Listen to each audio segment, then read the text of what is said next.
Sir हालात ये हैं कि आप दूध खरीदिए तो उसमें यूरिया मिलता है, सब्जियां खरीदें उसमें ऑक्सीटोसिन है, पनीर के अंदर स्टार्च और कॉस्टिक सोडा है, आइसक्रीम में डिटर्जेंट पाउडर मिलता है, फ्रूट जूस में सिंथेटिक फ्लेवर और आर्टिफिशियल कलर, एडिबल ऑयल में मशीन ऑयल, गरम मसालों में ईंट का पाउडर और लकड़ी का चूरा, चाय में सिंथेटिक कलर, चिकन और पोल्ट्री आइटम में एनाबॉलिक स्टेरॉइड्स, शहद में शुगर सिरप और येलो डाई, यहां तक कि देसी घी में जो मिठाई बननी चाहिए वो भी वेजिटेबल ऑयल और वनस्पति से बनती है।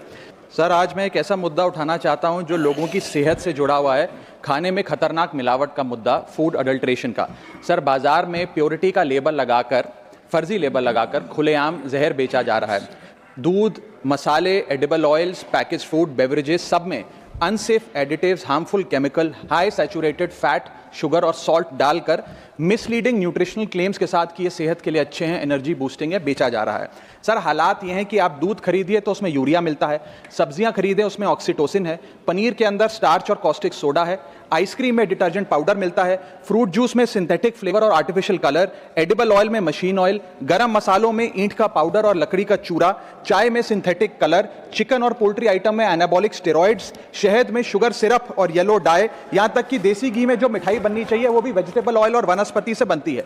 सर आप सोचिए कि जब एक माँ अपने बच्चे को दूध का ग्लास देती है सोचकर कि इसमें कैल्शियम है, प्रोटीन है, मेरा बच्चा तंदुरुस्त बनेगा, उसे इस बात का अंदाजा भी नहीं है कि वे एक यूरिया और डिटर्जेंट का डेंजरस मिक्स अपने बच्चे को पिला रही है। सर एक रिसर्च बताती है कि मिल्क के सैंपल्स में 71% सैंपल्स में यूरिया और 64% सैंपल्स में न्यूट्रलाइजर जैसे सोडियम बायोकार्बोनेट पाए गए।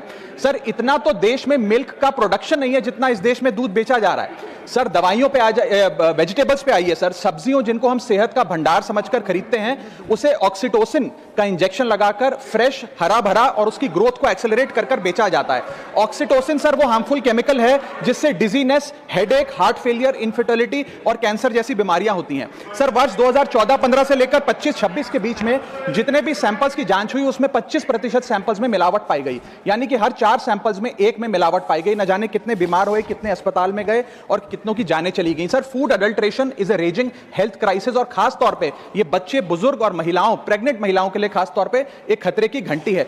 इससे भी ज्यादा चौंका देने वाली बात वो है सर कि जो प्रोडक्ट्स भारत में बनते हैं लेकिन इंटरनेशनली बैन हो गए, जैसे कि इस देश की 2 सबसे बड़ी गरम मसाले बनाने वाली कंपनियों के प्रोडक्ट्स यूएस, यूके और इनफैक्ट पूरे यूरोप में इसलिए बैन हो गए क्योंकि उनके अंदर कैंसर कॉजिंग पेस्टिसाइड्स पाए गए। वो मसाले भी आज भारत में बेचे जाते हैं और धड़ाधड़ खरीदे जाते हैं। हम we are forced to consume those products. Sir हालात यह है कि और देशों के अंदर जिन फूड आइटम्स को पालतू जानवरों को भी नहीं खिलाया जाता वो हमारे देश में धड़ाधड़ ये कंपनियां बेच रही हैं। सर मैं इस संदर्भ में कुछ सुझाव लाया हूं। पहला सुझाव, FSSAI जो हमारा रेगुलेटर है उसे मजबूत करिए, एडुकेट मैन पावर दीजिए, एडुकेट लैब टेस्टिंग दीजिए। दूसरा, जो फाइन्स और पेनल्टीज हैं वो फाइनेंशियली मैनेजेबल है, उनको बढ़ाने की जरूरत है। थर्ड, पब्लिक रिकॉल मैकेनिज्म होना चाहिए। यदि किसी एक प्रोडक्ट में मिलावट पाई जाए तो उसको पब्लिकली नेम और शेम कर मार्केट से रिकॉल करें और मिसलीडिंग हेल्थ क्लेम्स की एडवर्टाइजमेंट बंद किया। यादव जी।